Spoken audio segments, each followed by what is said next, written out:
Salut à tous. Bon, alors cette vidéo, c'est parce que je connais beaucoup de personnes dans cette situation et souvent ces personnes-là sont assez désespérées parce qu'ils ont en tête le fait que être entouré de chrétiens, c'est meilleur pour que nous puissions être en paix, vivre bien. Par exemple, une femme qui a un mari qui n'est pas converti, bah, en fait, elle se dit que si je serais avec une personne qui croirait en Christ, tout se passerait bien, ou tout serait mieux, ou je serais plus paisible. Et ben, je tiens à vous dire que c'est probablement vrai ou probablement faux.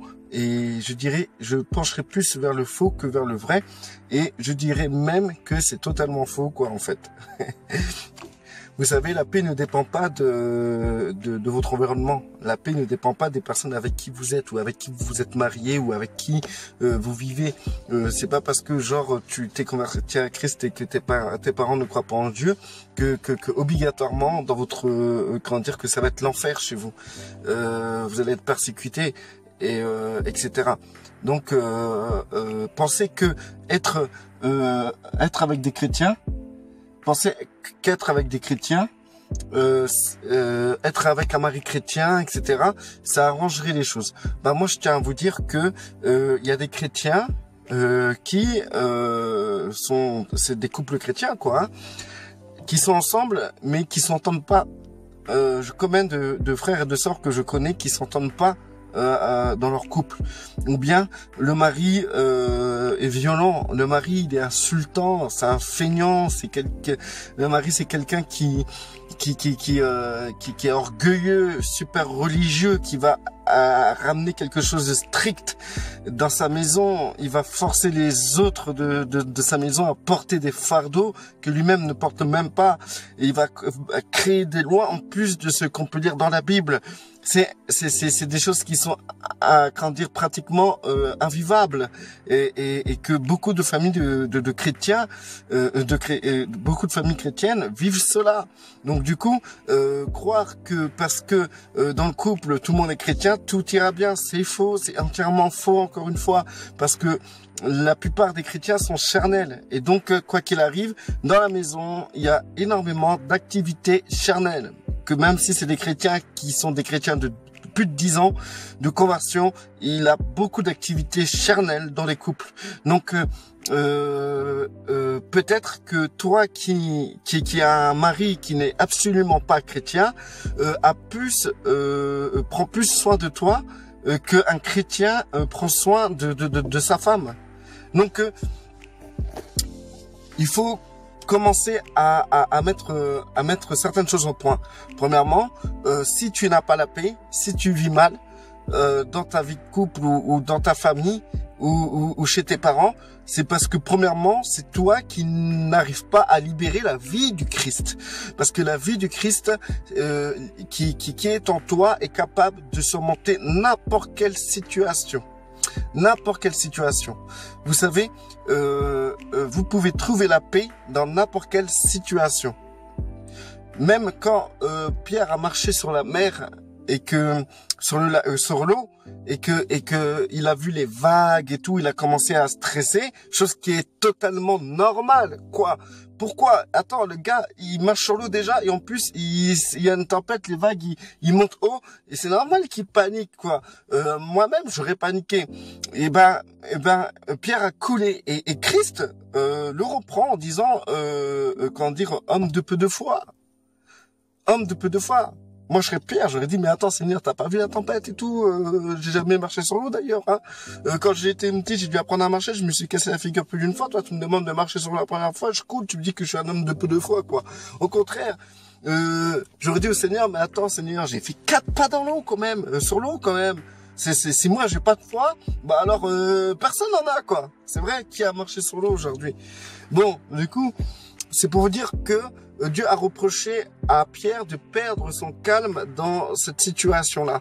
Il y a d'autres situations, encore une fois, c'était sur l'eau, dans un bateau, il y avait une tempête, Christ dormait, les disciples étaient en panique, tout le monde était en train de crier, et Christ, il se lève, il arrête la tempête, il regarde ses disciples et ils disent, homme de peu de foi, mais moi, mettez-vous à la place des disciples. C'est vraiment la tempête. Au point que l'eau submergeait le bateau, au point que le bateau pouvait couler, quoi. Donc du coup, c'est normal qu'ils étaient en panique. C'était normal.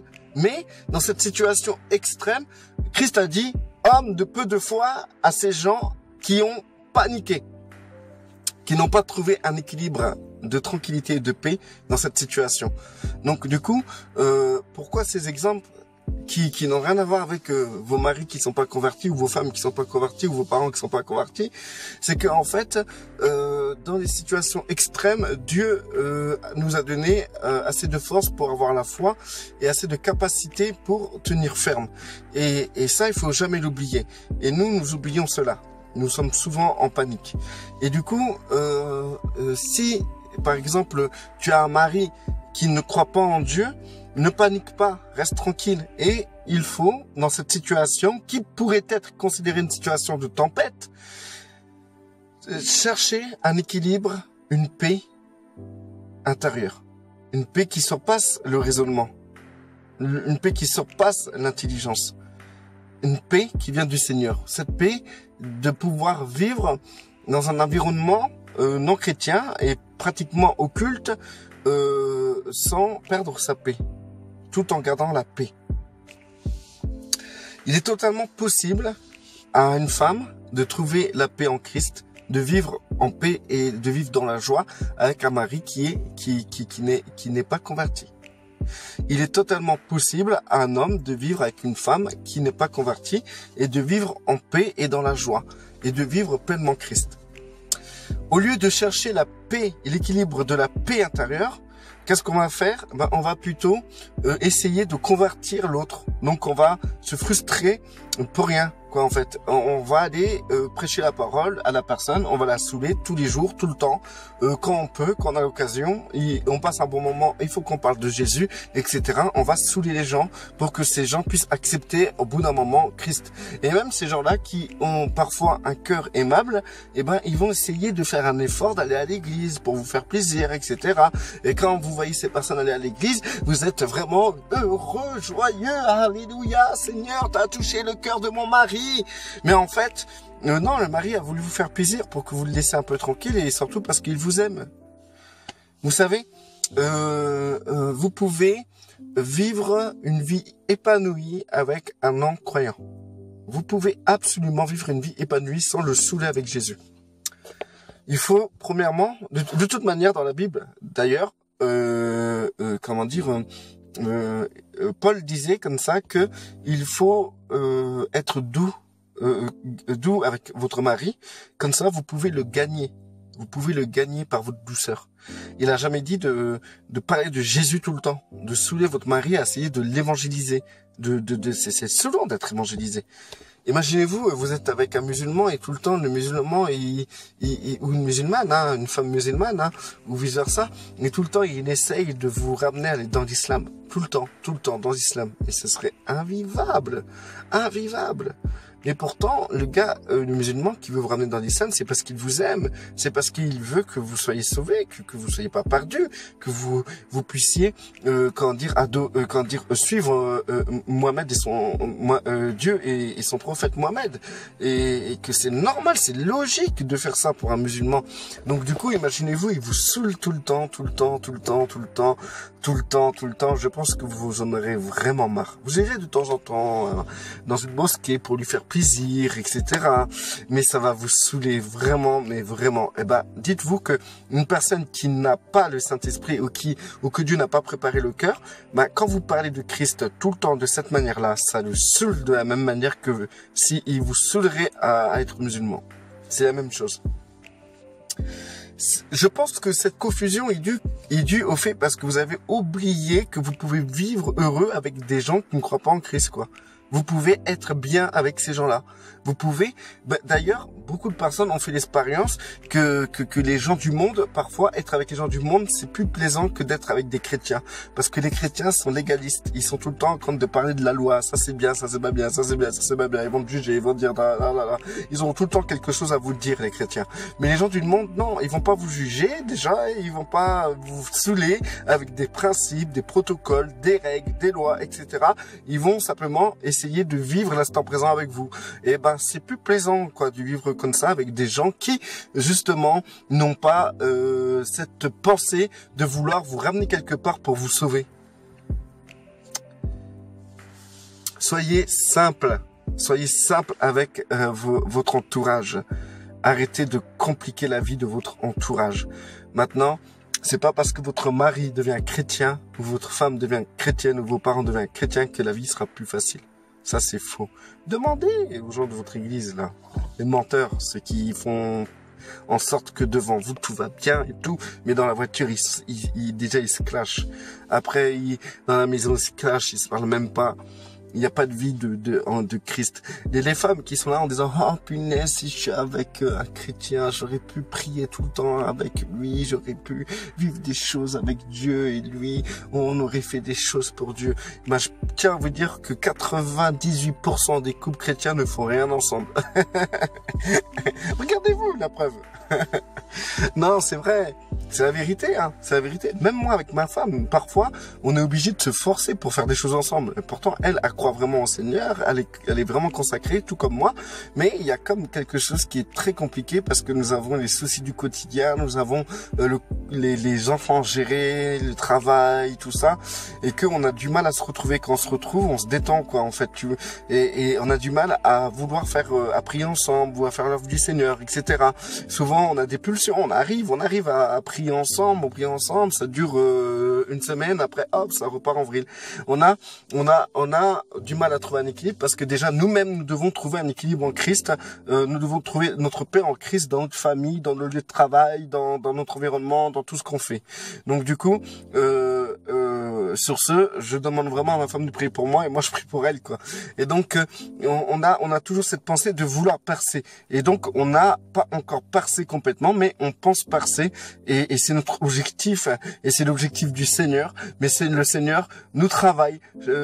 Chaque chose suffit son temps et je pense que le Seigneur nous travaille quotidiennement pour que nous puissions parvenir à ce niveau-là, qui est un niveau très compliqué, très compliqué. D'accord? Donc du coup, c'est pour vous dire que nous avons vraiment une grande difficulté de vivre une vie totalement équilibrée en Christ. Et si en plus de cela, on rajoute des pensées mais complètement perverses de vouloir convertir l'autre pour pouvoir avoir une meilleure vie, c'est complètement à côté de la plaque, c'est se tromper latéralement, parce que le seul équilibre que vous pouvez trouver, c'est en vous et avec votre Seigneur individuellement.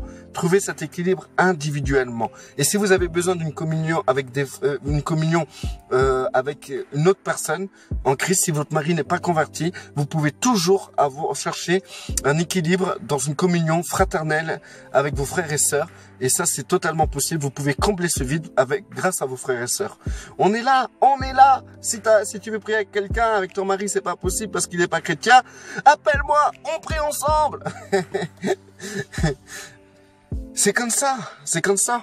Avec ma femme, nous prions quand même ensemble. Hein. C'est quand je vous dis qu'on prie pas ensemble, ça veut dire que c'est pas comme la vision des personnes qui voudraient avoir un mari ou une femme chrétienne pour faire des choses ensemble et tout le temps ensemble. Non, c'est pour vous dire qu'on fait des choses ensemble moi je fais des choses avec ma femme. On prie souvent, on prie pour certaines raisons, des raisons importantes ou moindres, etc. On n'a pas peur de prier ensemble, et quand on prie ensemble, on aime vraiment ça. Mais par contre, cette vision que les gens ont de la vie chrétienne épanouie, tout ça, dans le couple et tout, ben, je tiens à vous dire que moi, je suis épanoui, ma femme est épanouie, et c'est pas grâce à moi qu'elle est épanouie, c'est pas grâce à elle que je suis épanoui dans le couple, dans notre couple avec Christ. Je suis épanoui dans mon couple grâce à Christ, individuellement, parce que j'ai un équilibre, j'ai trouvé la paix avec mon Seigneur et je sais comment vivre Christ dans chaque détail, dans mon couple et dans tout ce que je fais aujourd'hui. C'est comme dans votre travail. Dans votre travail, il y a des non-chrétiens et si vous voulez être bien dans votre travail, qu'est-ce que vous allez faire? Vous allez convertir tout le monde dans votre travail? Non, vous allez vous adapter aux personnes et essayer de vivre bien, de trouver la paix avec votre Seigneur dans votre milieu de travail, au milieu de tous ces païens, de toutes ces personnes du monde. Donc vous pouvez faire la même chose dans votre foyer. sans vouloir changer les gens selon vos idées. Aimez ces gens, aimez ces personnes, aimez votre femme, aimez votre mari, aimez vos parents tels qu'ils sont. Ne leur prenez pas la tête. D'ailleurs, c'est le Saint-Esprit qui combat de péché, de justice et de jugement. Ce n'est pas vous. Et d'ailleurs, je vais vous les inverser parce que c'est bientôt fini. Donc, c'est dans 1 Corinthiens 9, à partir du verset 20. Donc, avec les Juifs, j'ai été comme un Juif afin de gagner le plus grand nombre. Avec les Juifs, j'ai été comme un Juif. Moi, j'ai déjà lu ça. Afin de gagner les Juifs. Avec ceux qui sont sous la loi de Moïse, comme si j'étais sous la loi, bien que n'étant pas moi-même sous la loi, afin de gagner ceux qui sont sous la loi.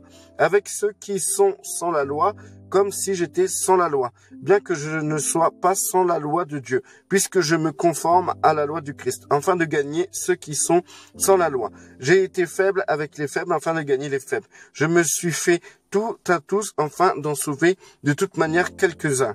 Et je fais cela à cause de l'évangile, afin d'avoir part à cette bénédiction. Si votre mari aime le foot, eh ben, regardez le foot avec lui. Faites-vous à lui, quoi. Soyez simple et vivez Christ dans votre relation, même avec votre mari qui ne croit pas en Christ. Trouvez cet équilibre de paix.